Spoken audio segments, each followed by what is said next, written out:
You take a seed, you plant it, you grow it, you dry it, you roll it, you smoke it. You take a seed, you plant it, you grow it, you dry it, you roll it, you smoke it, and it goes down smooth. Hey! Spanning the continent to bring you the truth about cannabis and marijuana law reform. I smoke pot and I like it a lot. The Russ Belville Show.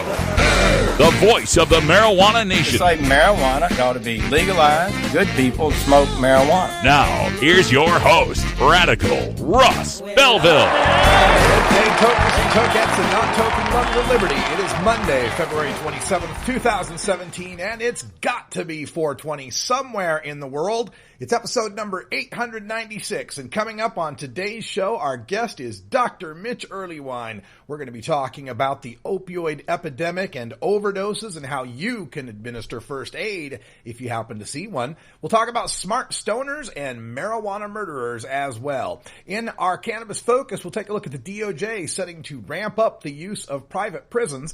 In our drug war data mining, we got to look at a poll out of Maryland and some stats from the opioid overdose crisis. And in the radical rant, we'll talk about the oncoming civil Cold War between the states and the federal government on the issue of marijuana enforcement. And in hour two, we'll hear from Governor John Hickenlooper of Colorado on Meet the Press.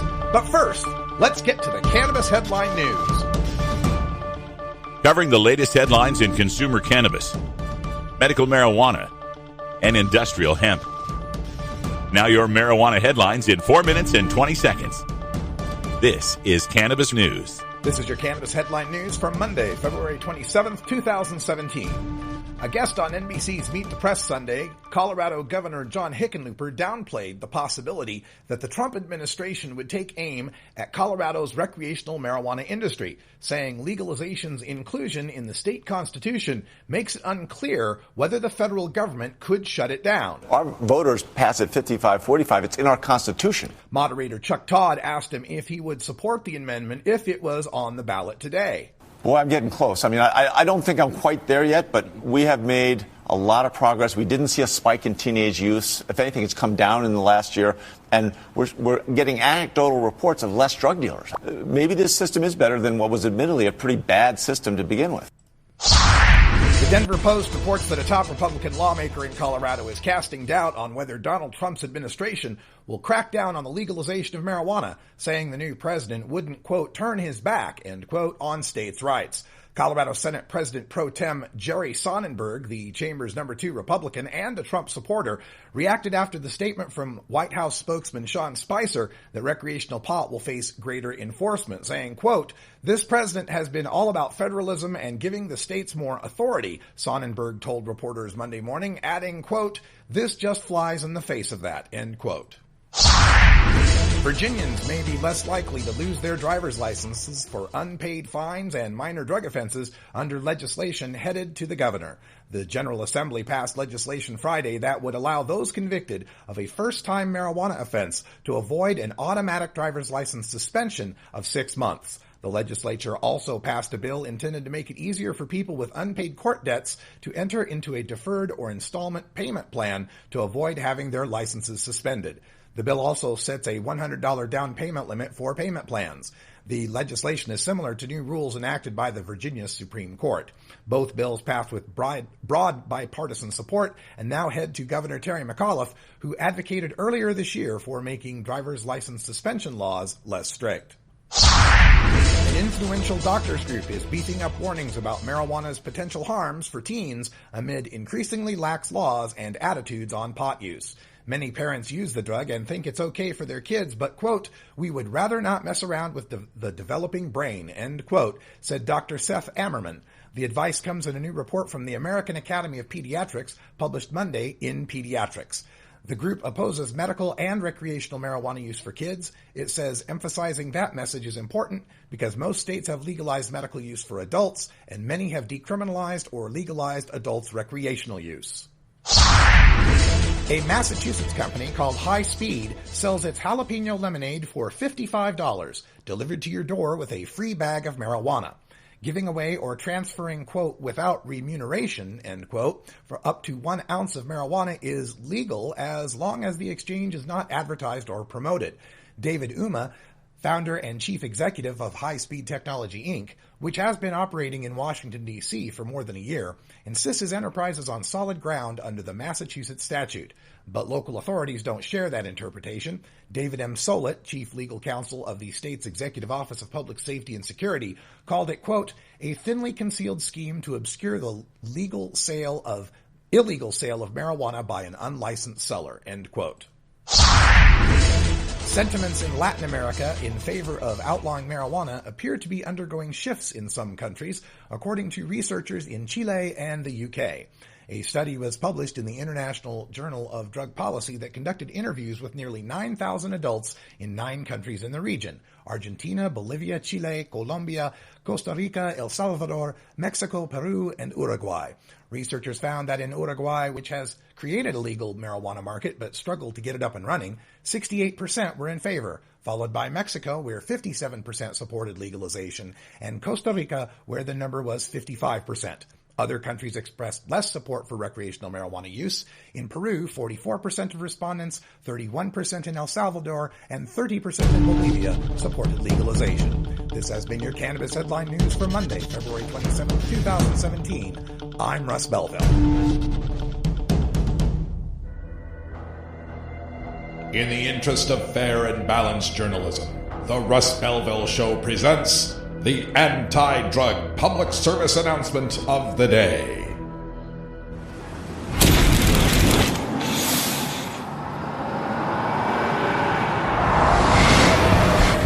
Every cigarette is doing you damage. New research shows how tobacco smoke attacks a vital gene which protects lung cells from cancer. One damaged cell is all it takes to start lung cancer growing. Every cigarette is doing you damage.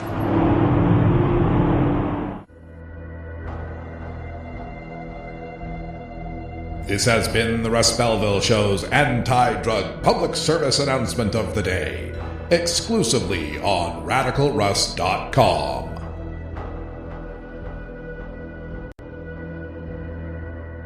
Hey everybody, it's Radical Russ here from 420 Radio, inviting you to be like me and get your ink done at Lucky Horseshoe Tattoo, Fort Worth's most female-friendly, clean, sterile, awesome tattoo shop.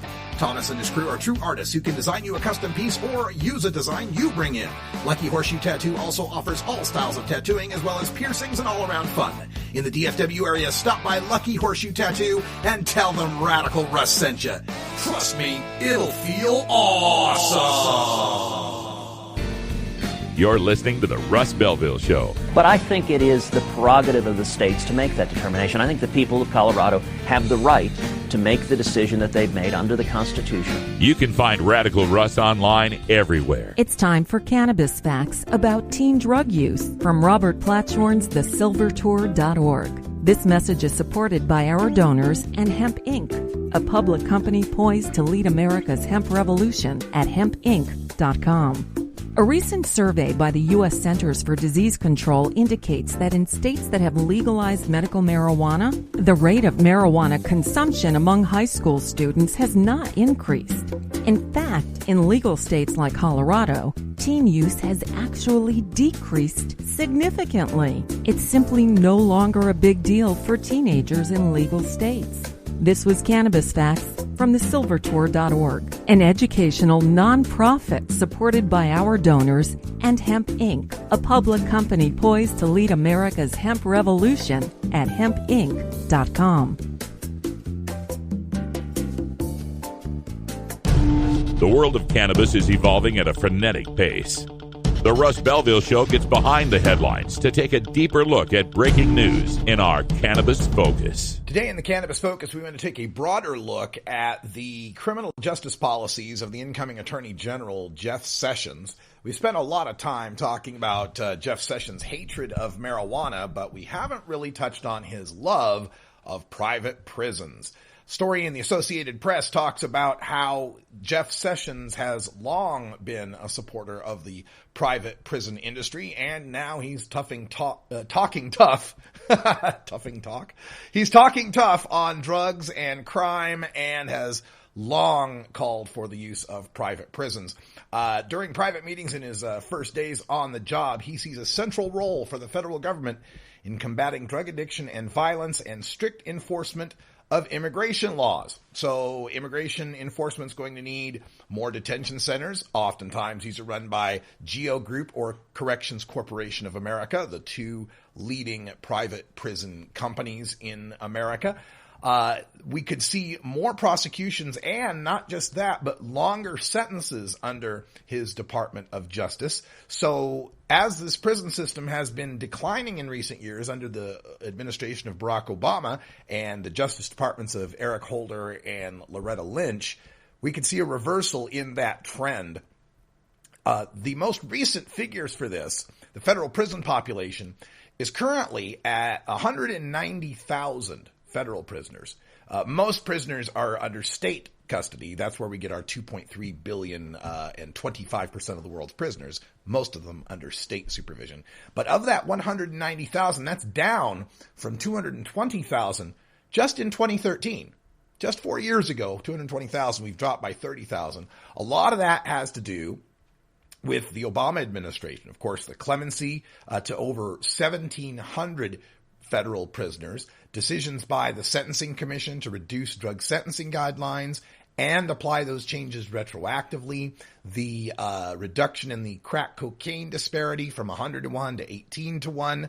And to be fair, just to be honest about it, full disclosure, Jeff Sessions was a supporter of reducing that crack cocaine disparity. Smart on Crime initiatives from Attorney General Holder as well had a lot to do with this. This is important. We spend a lot of money on our prisons, and a lot of the money we spend on our prisons has to do with drug offenders. It's a $29 billion budget for the Department of Justice. Third of that, 1/3, goes to the Bureau of Prisons. 1/3 of the $29 billion, almost $10 billion. Of course, our prison population ballooned because of the 1980s, the war on drugs, the tough on crime measures, the mandatory minimums, and so forth. Recently, Republicans who are more fiscally minded have joined with civil liberties minded Democrats to oppose this, to call for a reduction in this mandatory minimums, in these long punitive sentences. The Republicans wanting to get rid of it just because of the fiscal aspect of it. It's just costing too much money. But Sessions, of course, is, again, a big proponent of the drug war. Of course, he famously said that good people don't smoke marijuana, and during his confirmation hearings said that illegal drugs were, quote, bringing violence, addiction, and misery to America, and pledging to dismantle drug trafficking gangs. Now, his court cases, when he was the U.S. attorney for the Southern District of Alabama back in the 1980s, 40% of Sessions' cases that he prosecuted were drug cases. This is something that he has a keen interest in going after. The private prison corporations in America have been shown repeatedly to run substandard prisons. There's a case from my own home state of Idaho having to do with overcrowding, having to do with the guards, and I think this was Idaho, maybe it was Illinois, the guards being involved in staging fights between the inmates. It's sort of gladiatorial contests among the inmates. And with the Trump administration looking to add more to the private prisons, add more inmates, more immigrant detention centers, to give these corporations more power to profit on the warehousing of human beings, is just despicable. And it's something that we know is coming. And not just under the marijuana angle. We've got disagreement within the marijuana movement as to whether or not there will actually be a crackdown when it comes to marijuana. And we haven't seen it yet. It's still early. We haven't seen it yet. But we have seen a crackdown on immigration.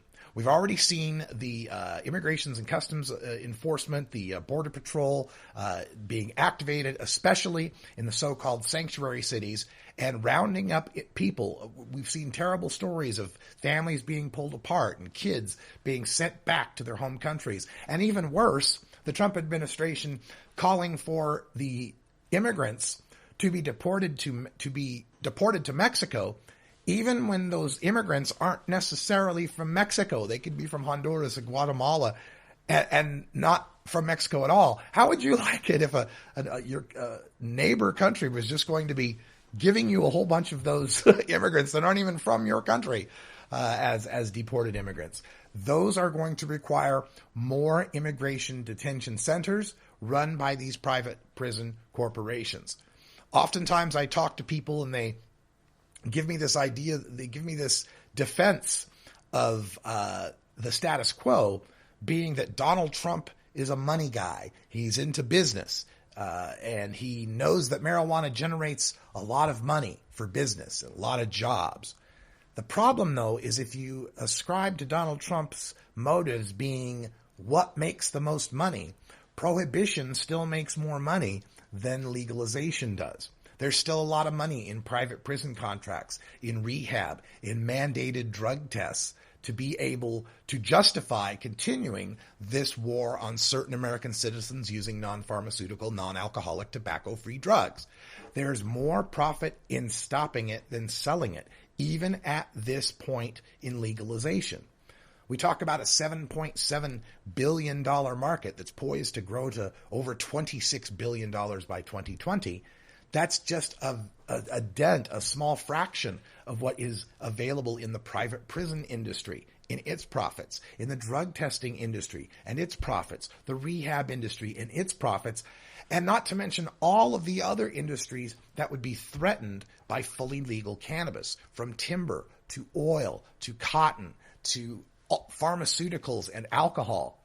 So if you make the argument that Trump's the money guy and he's going to like the big money, there's far more big money interests that are giving campaign donations to him and the Republican Party that would rather not see marijuana become legalized. And just the use of private prisons in general, whether or not we're increasing them or the reason why we're increasing them, is really a moot point to me. As far as I'm concerned, privatization of prisons is one of the most immoral things we've ever done in our American policymaking. The idea that there should be a profit motive involved with the imprisonment of human beings, that the warehousing of our citizens should then fall to a company who is accountable not to voters but to shareholders, is just despicable. In my home state of Idaho, the private prison contract that they had there required that the state keep a 90% occupancy rate or pay a fine, pay a penalty to the private prison corporation for not keeping enough prisoners in the prison. So the profit motive of the corporation got transferred to becoming a profit motive of the state, an incentive for the state to continue arresting people to maintain that occupancy so that it wouldn't have to pay the fine, the financial penalty that they were required to pay. This, in turn, leads law enforcement in the state of Idaho to go after every possible crime they can go after, whether it's in the name of public safety or not, whether it's a reasonable use of police resources or not, in order to keep those beds full. It's also something that would lead law enforcement to fight against the relaxation of marijuana laws, to fight against a medical marijuana program or even a CBD oil program in the state of Idaho, because any reformation of marijuana laws guarantees fewer opportunities to arrest and incarcerate people and keep those prison beds full. This is why private prisons must be opposed. This is why private prisons must not be allowed to proliferate in our country, whether they're efficient or not, and they're not. Whether they treat prisoners better or not, and they don't. It wouldn't matter if private prisons cost half what state prisons cost and delivered better results than what state prisons do, because it's just wrong, just as marijuana prohibition is wrong. It is wrong to develop a profit motive around human suffering. I feel this when it comes to private prisons. I feel this when it comes to health care in this country. Essential, life-saving health care in this country. Sure, let's keep a private market for boob jobs and veneers for your teeth, let's say. If someone needs life-saving surgery, someone needs life-saving medicine, that's not something that should be subject to a company's bottom line, to some shareholder's desire to make an extra 10 cents on stock. All right. That's all we got until our 20 after break. We got to take our break right now because it's 4:20 somewhere in the world. Specifically, it's 4:20 in Denver, Colorado. Stick around for hour 2. We're going to play that full clip of Governor Hickenlooper. Coming up next, some drug war data mining, polls from Maryland, and data on the opioid overdose epidemic.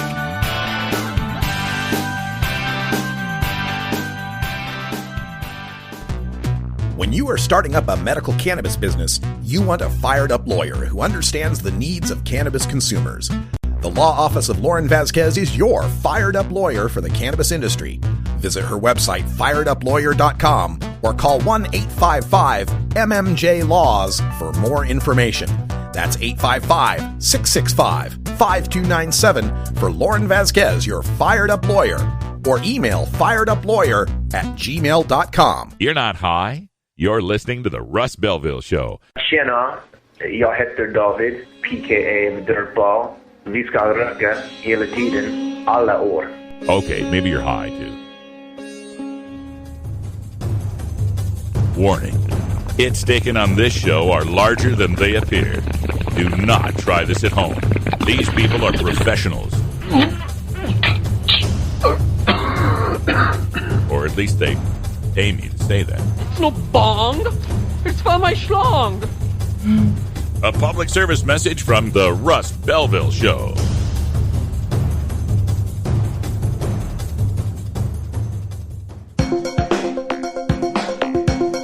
Promoting the end of adult cannabis prohibition is easy because we have facts, science, reason, compassion, evidence, truth, and logic on our side.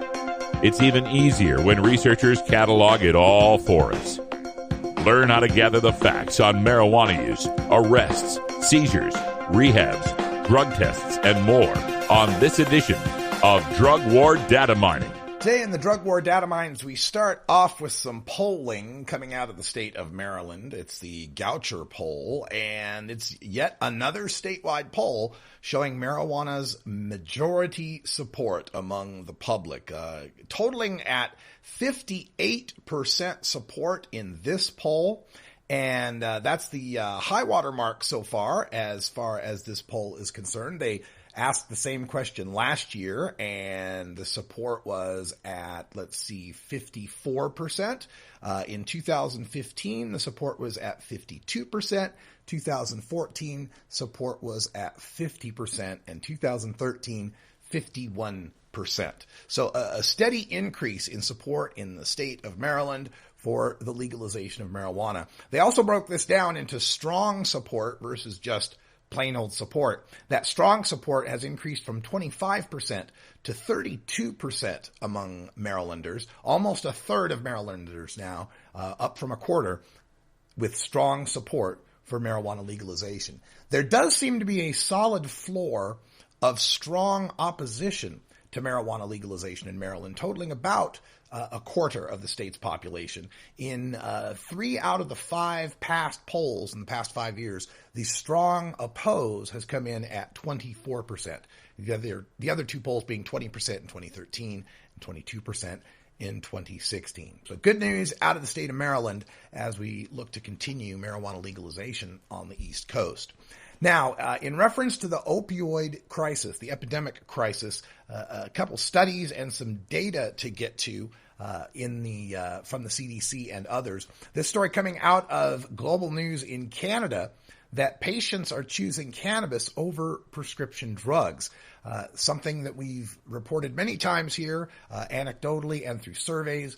This is from a new study from the University of British Columbia and the University of Victoria, and it suggests that chronic pain sufferers and people that are taking medication for mental health issues will often choose cannabis over their prescriptions. Now, this is all participants who had authorization from a physician under their Health Canada. So they tracked 250 patients, had all sorts of conditions, chronic pain, mental health, gastrointestinal, and so forth.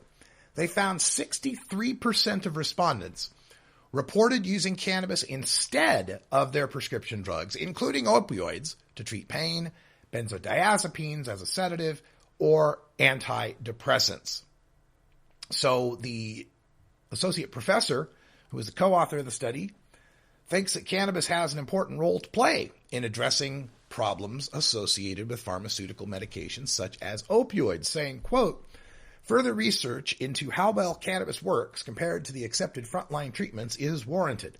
Additionally, long-term research into the potential impact of the cannabis substitution on the quality of patients' lives is ongoing, end quote.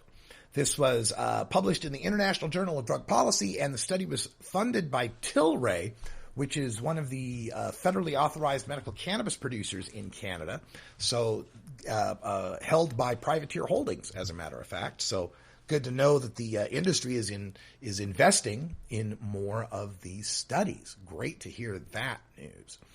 And when it comes to this opioid epidemic, a lot of people are responding to Sean Spicer's comments last Thursday when he implied that the marijuana legalization movement, the continuing acceptance of marijuana in our society, is somehow fueling that opioid epidemic. His line was, in this time, when we're facing so much problem with opioids, this isn't really the time for us to get involved with trying to change marijuana laws.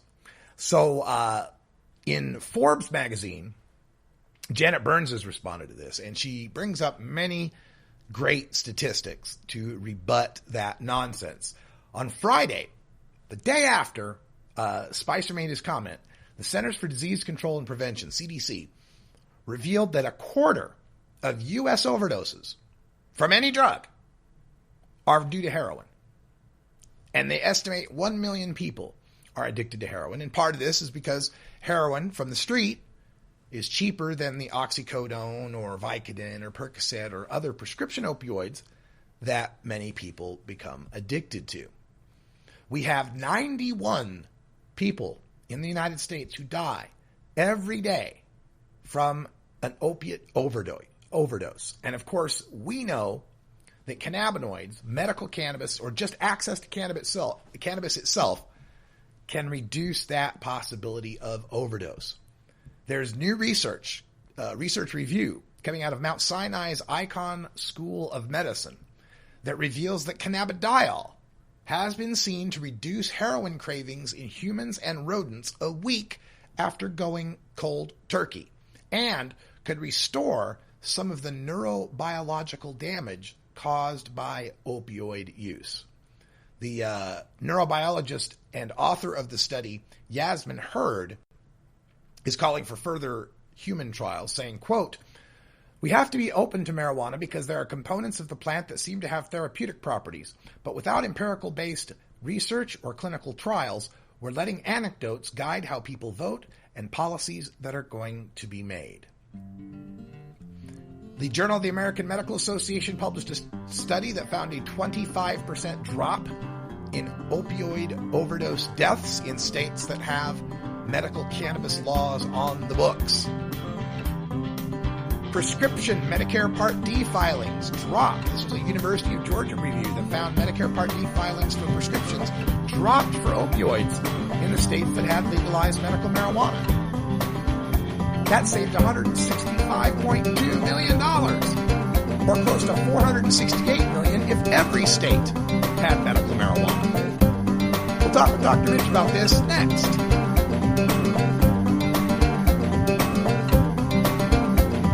This is the Russ Belville Show on CannabisRadio.com.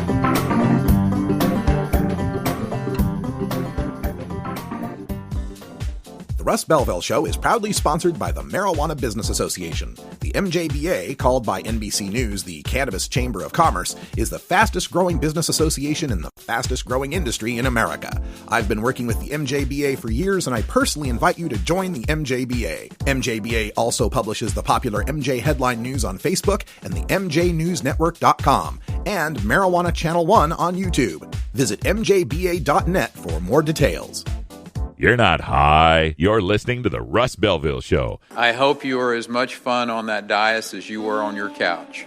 Well. Okay, well, maybe you're high, too. Warning. Hits taken on this show are larger than they appear. Do not try this at home. These people are professionals. Or at least they aim you to say that. Hey, this is great, man. A public service message from the Russ Belville Show.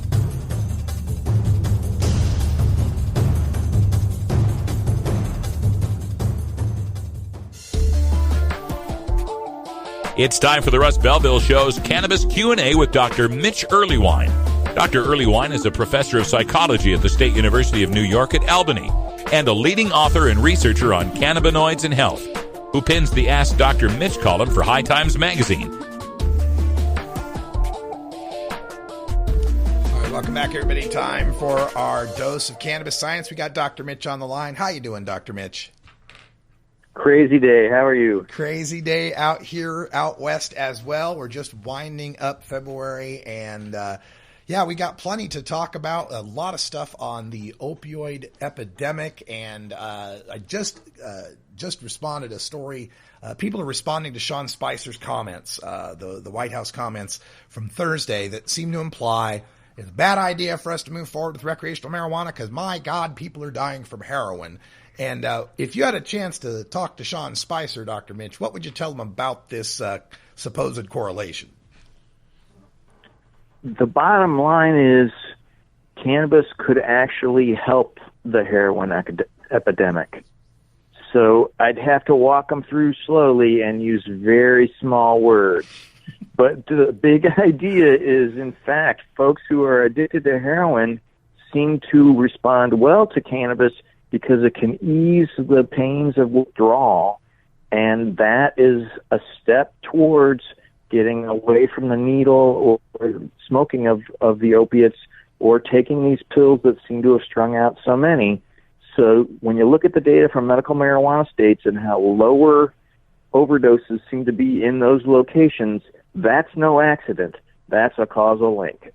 So this isn't just people substituting one high for another. It's an actual medical effect of cannabis reducing the physical craving of opiate withdrawal. I gotta admit that this is a situation where a high is not the person's concern. Heroin withdrawal is a real drag. If you can imagine the worst flu you ever had, that unfortunately is about a tenth of it. So anything that's going to ease your agony is going to be a big plus. We know cannabis is great for nausea. We know cannabis is great for pain. We know cannabis is great for irritability. We've got multiple data sets on this now. That's what we need in order to help folks ease themselves off these opiates so that we don't have to have this fear of more opiate-related deaths. In more general terms, when we talk about overdoses, it's not just opiates. There's, cocaine overdoses and speed and a lot of things people overdose on. And people in our audience, they might end up somewhere at a party or who knows where someone's experiencing an overdose emergency. What are some first aid tips people should know, some do's and don'ts if someone's having an overdose? I mean, first and foremost, don't be afraid. Call 911. You're not going to get busted for this. This isn't going to be a situation where people who arrive in an ambulance are going to be looking for somebody to hit up for an eighth. Right? This is not the issue. National Poison Control also has a very intuitive phone number, 1-800-222-1222. So, I mean, literally a 4-year-old could remember that. If you call them, they will walk you through most of it. But the key is to make sure you get a professional there as quickly as possible. If someone is losing consciousness and you happen to have naloxone around, naloxone is this wonderful substance that literally goes in and blocks those opiate receptors so the people will no longer essentially be on the heroin and be much less likely to have their breathing apparatus suppressed in the brain. And by all means, I wish those were just standard practice in all our first aid kits the way they could be. New York has done better over the years about making these available, and they are quickly accessible on most ambulances now. But if you can do that, you're going to go a long way. If someone's ODing on the stimulants, I know there's a temptation to think, oh, let me give them some alcohol or something to unwind them. It's really a bad idea. Just get medical attention as quickly as possible. You'll be glad you did. And just please don't be afraid that, oh, somebody's going to get busted, so we're going to just let this person lie here. Good points. There's a study that a lot of people are talking about. This came out in the British Medical Journal, and it suggested that the young people who were more academically gifted, smarter, were more likely to be using alcohol and cannabis and less likely to be using cigarettes. Is this another one of those correlation situations, or is there a cause behind this? I got to admit, it's just that smart folks can understand data. I mean, if you take a look at this research and have a decision to make, you think, wow, I'm gonna pick the safest of all of these, and far and away, cannabis is the one. The literature on, nicotine abuse and dependence and cigarette smoking and lung cancer and cancers of all sorts is super impressive now. And it's just not a path most folks want to take. There's a case in Colorado, Richard Kirk. It's a trial that's going on where a man murdered his wife and supposedly had eaten marijuana edibles. And some of our opponents like to say, aha, see, there's the marijuana leading to violence.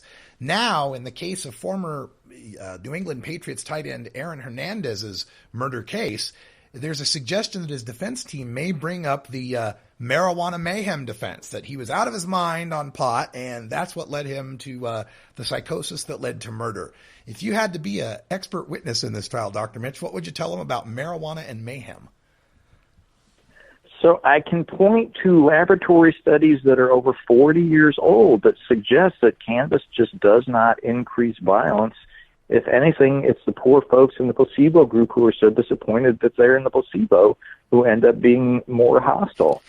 Even in situations where the lab has a stooge who's part of the experiment who goes in and irritates these people on purpose, the folks who've used cannabis are not the ones who get more violent. I'm afraid that this is a weak thing. It's sort of, reminds me of the old Twinkie defense. This is just not a situation I want to see become any kind of legal precedent. And let me assure even the fiercest of prohibitionists that this is just not true. If you want to argue against legalization, you need to come up with something markedly better than that. All right, now we've got a story that's delves way deep into the scientific weeds. I'm really glad I have a chance to ask you about this. And it's about a researcher, I think it was in Turkey, who is working on a chronic pain treatment that modulates one of our cannabinoid receptors, CB1, but isn't cannabis and doesn't get you high. Something called PAMS. I'd never heard of this, and I was wondering if you had. So I literally didn't hear of it until you sent me this, and I'm going to have to take a look at the data myself because I don't quite understand how this would actually be. We do have CB1 agonists that don't have a lot of subjective effects, and it's possible that they could modulate pain, but right now this seems as mysterious to me as it does to you. The fact that they're using it in a way to kind of mention altering the opiate problem is a nice one, but I should point out that cannabis is also really great with pain as long as your doses are moderate in that sort of Goldilocks, not too little, not too much range, and you seem to do just fine. The fact that these PAMs seem to hit the CB1 receptor is super intriguing, but this work is super early, and so I don't want to have anybody sort of bet the farm on this until we have data in real humans, not just normal mice. There was a recent review of the labeling on cannabis edible products, and this has been a subject that we've gone over many times as edibles kind of caught us all by surprise by how popular they were and how many unintended consequences there'd be from their legalization. But these reviewers found that there was a lot lacking on these label designs, maybe too much information, maybe not clear enough information. What did you make out of this review, and what would you suggest going forward on edible regulation and labeling?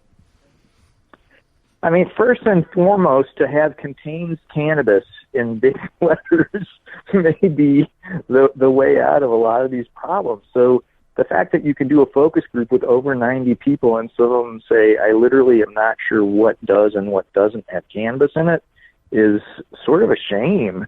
We certainly wouldn't pull that kind of trick with alcohol, for example.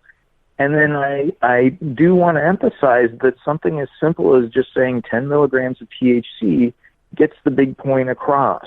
We don't necessarily have to know how much THCV or how much cannabigerol is in there. Just give me the big picture about one of our favorites. If it's 10 milligrams of THC, that's great. And then say in how much. So if the whole thing is 10 milligrams, that's a completely different planet from saying 10 milligrams per serving, eating your candy bar and finding out it was 8 servings. It sounds like some of the issues with food labeling that we went through over the past couple of decades where, for example, soda manufacturers now say, this can has this many calories of soda in it rather than, you buy a 16-ounce bottle and you're supposed to divide it in half. Exactly. The idea that a soda is 2 servings always struck me as pretty ridiculous. Exactly.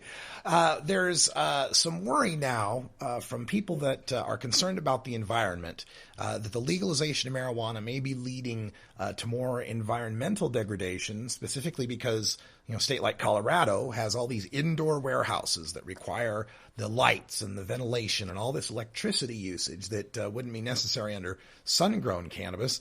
Others are concerned about the illegal outdoor operations that are diverting streams and using pesticides in a bad manner. What would you suggest we do going forward to address this situation?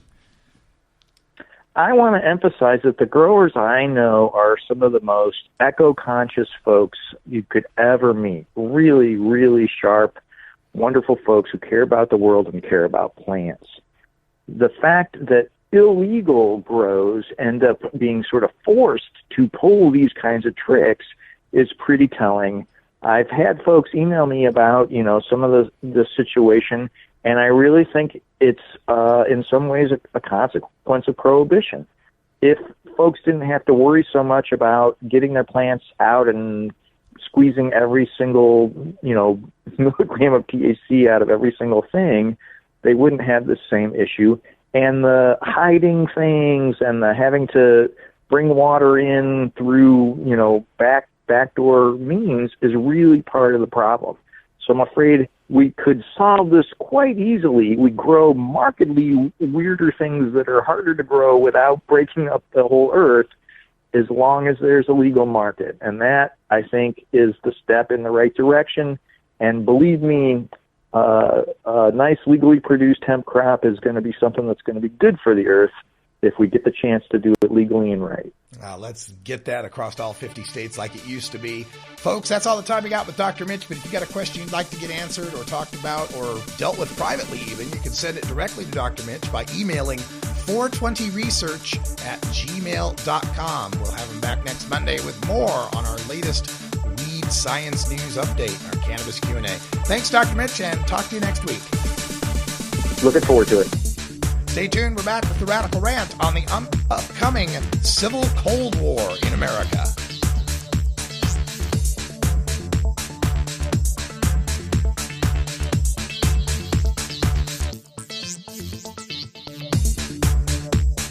This is the Russ Belville Show on CannabisRadio.com.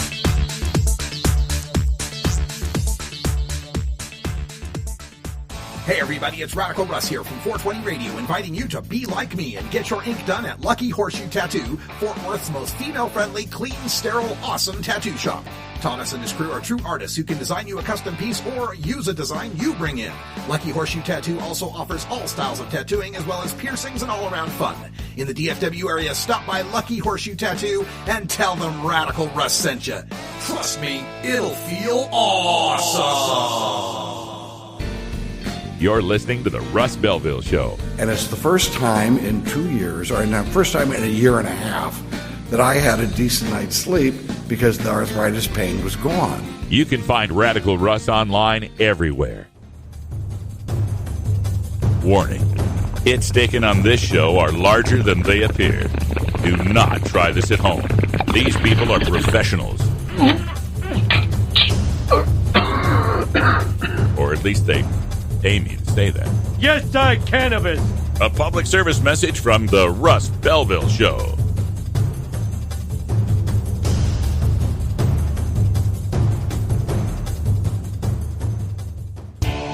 Total war against public enemy number one. 10 federal criminal penalties for up to 1 ounce of marijuana. Marijuana is probably the most dangerous drug. Just say no. Legalization is just another word for surrender. I experimented with marijuana and didn't inhale. This is not medicine. This is a Cheech and Chong show. Encourage people to use less drugs. I am ill. That was the point. I think it would be a mistake to legalize. Negative reports coming out of Colorado. Good people don't smoke marijuana. The Trump administration spokesperson Sean Spicer has recently signaled that the administration will abide by the congressional spending rider that prevents federal interference in the states that have legalized the medical use of marijuana. However, he has also made clear that recreational marijuana is very different than medical marijuana, and we could see more federal enforcement of the Controlled Substances Act in that regard. You said you will see greater enforcement of it? I would refer you to the Department of Justice. No, I know what I think, and that's what I said. But I think the Department of Justice is the lead on that. It is something that you should follow up with them, but I believe that they are going to continue to enforce the laws in the books with respect to recreational marijuana. And it's kind of funny how the Trump administration can suggest that whether transgender kids can use the school restroom matching their gender identity is an issue North Carolina ought to decide. But 8 states whose populations have voted to legalize the adult use of marijuana need the federal government's correcting meddling? Really? So it's like states' rights so long as the White House agrees with your state, I suppose. You remember when... It's just funny to me how conservatives have this states' rights attitude. So states' rights, we can't have the nanny state, the federal government getting in the way. Hell, I remember when the former Arizona Governor Jan Brewer wanted to enforce immigration law her own way in Arizona, and the Obama administration sued and stopped them from doing that, saying you have to obey the federal law. And, boy, that was a big problem. The people of Arizona want this immigration taken care of this way. We want to handle it our way with our state. We're right on the Mexican border. It's our problem. Washington shouldn't be dictating what we do. But then when it came to marijuana, oh man, John Brewer was right there saying, hey, feds, come on in. We need your help. Oh, you got to enforce federal law. Oh, the people of Arizona made a big mistake. Yep, states' rights, so long as the White House agrees with your state. Well, states' rights used to be that battle cry from the right. Every time they sought to maintain state policies that were out of step with federal laws on reproductive rights, abortion, segregation, taxation, and so forth.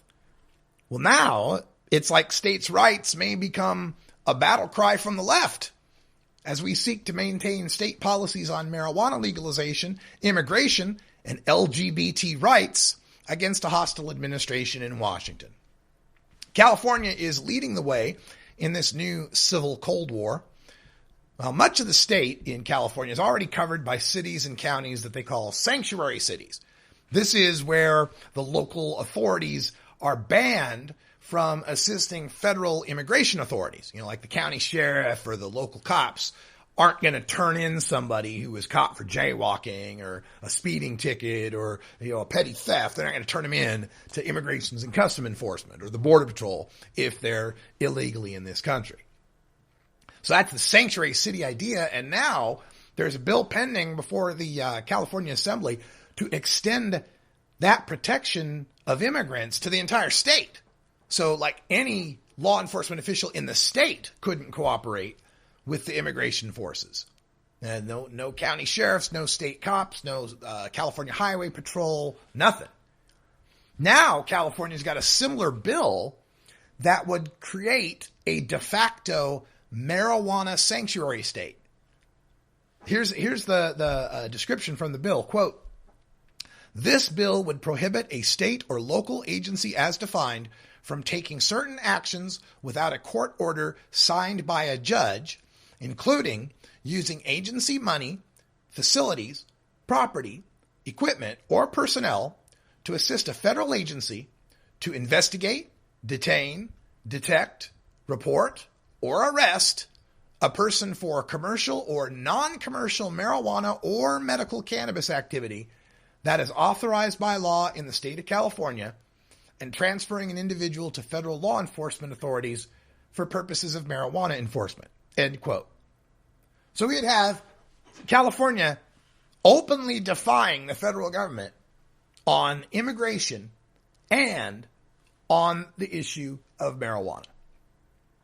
The lieutenant governor there in California, Lieutenant Governor Gavin Newsom, he was head of the Blue Ribbon Task Force to evaluate how legalization should proceed, issued that report that basically became the blueprint for, or the guidelines for, Proposition 64. He was a big proponent of Proposition 4, campaigned for it vigorously. So Lieutenant Governor Gavin Newsom now has written a letter to President Trump and to Attorney General Sessions expressing his objections to these threats of federal interference in his state's marijuana laws. Governor Newsom wrote a 2-page letter and says the war on marijuana has failed.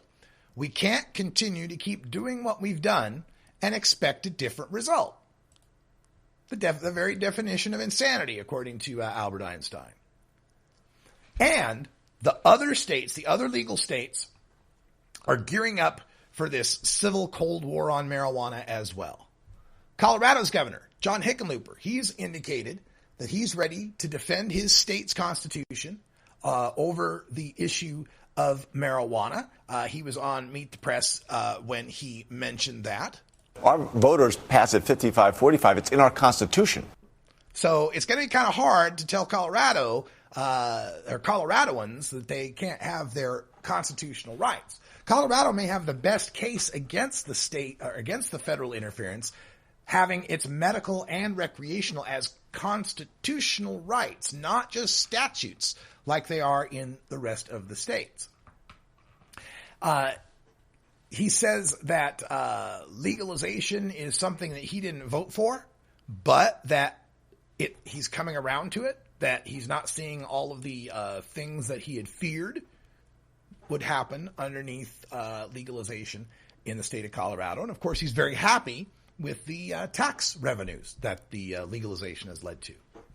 In Washington State, the other state to legalize in 2012, the governor there, Jay Inslee, and the Attorney General, Bob Ferguson, have also written a letter to the Trump administration condemning their threats against legal marijuana. They write, quote, "Our state's efforts to regulate the sale of marijuana are succeeding. A few years ago, the illegal trafficking of marijuana lined the pockets of criminals everywhere. Today, in our state, illegal trafficking activity is being displaced by a closely regulated marijuana industry that pays hundreds of millions of dollars in taxes." They also say, "We invite you to carefully consider the practical consequences of withdrawing the Cole Memorandum. The federal government could attempt to end the state-regulated marijuana industry through actual or threatened prosecutions, but to what end? Given the limited resources available for marijuana law enforcement, a return to full prohibition is highly unlikely to end the illicit production, trafficking, and consumption of marijuana. It's far more likely that commerce in marijuana will simply move back underground, returning bumper profits to criminal groups while once again depleting government resources." So our first two legal states are on board with the civil Cold War. In Oregon, our Attorney General Ellen Rosenblum, who was elected by a large support that she got, significant support that she got from the marijuana community, she has vowed to protect the state legalization program in Oregon. In the East Oregonian, she is quoted. Let's see if I can find that quote. She says, "In my role as state attorney general, I plan to continue to work hard to make sure Oregon's growing marijuana industry flourishes," saying she'd prefer to focus Oregon's limited law enforcement resources on more dangerous drugs and crimes of violence.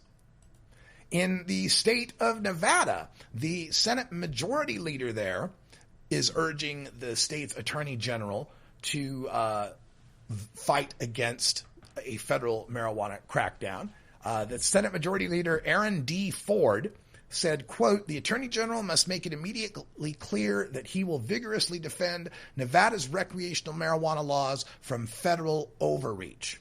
Mr. Laxalt was never shy about taking action against the federal government under the previous administration. He must show that same consistency in taking on President Trump's overzealous attack on the will of Nevada voters. So all of the western states that have legalized marijuana, Colorado, Washington, Oregon, and California, all ready to fight. In Maine, the Attorney General there, Attorney General Mills, has called the potential federal interference with their legalization, quote, unwise. According to Attorney General Mills, this would be a big mistake, saying, quote, marijuana has not been the top priority of law enforcement in Maine since we decriminalized the possession of small amounts 40 years ago. It would be an unwise use of federal resources, in my view, to focus on marijuana prosecutions in a state like Maine.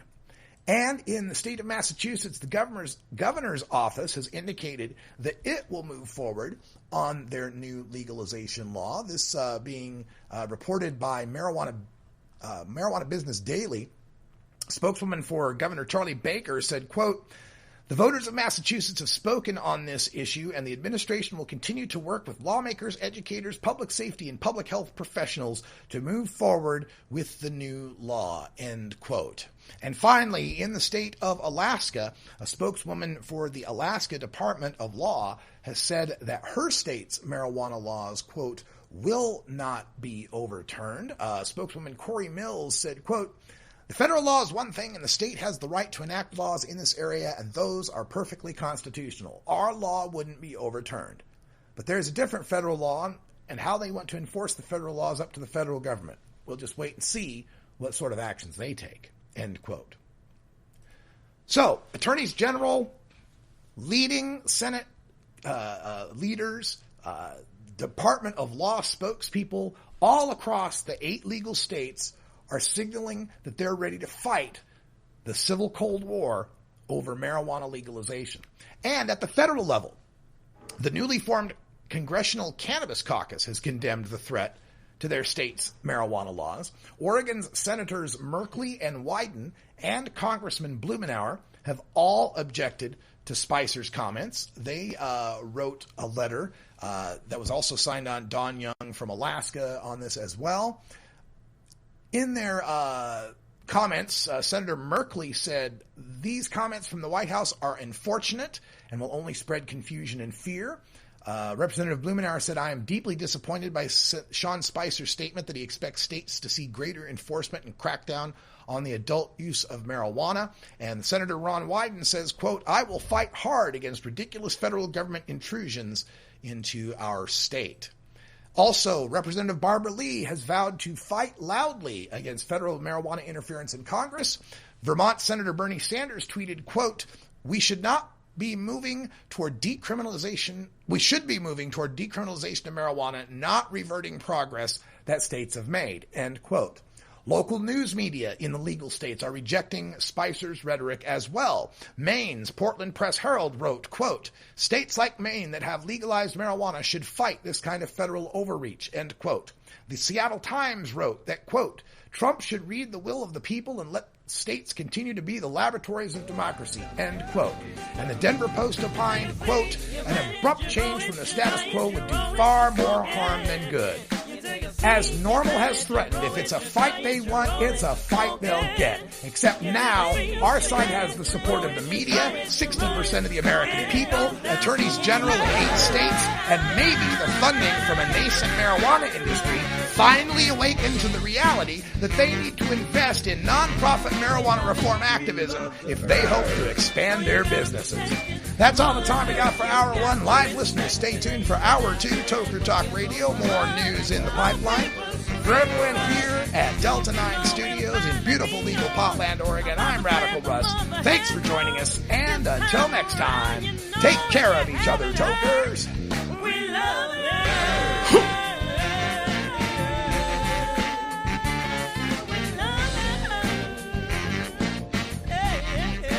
This is the Russ Belville Show. The Russ Belville Show is blogging and podcasting daily at RadicalRuss.com.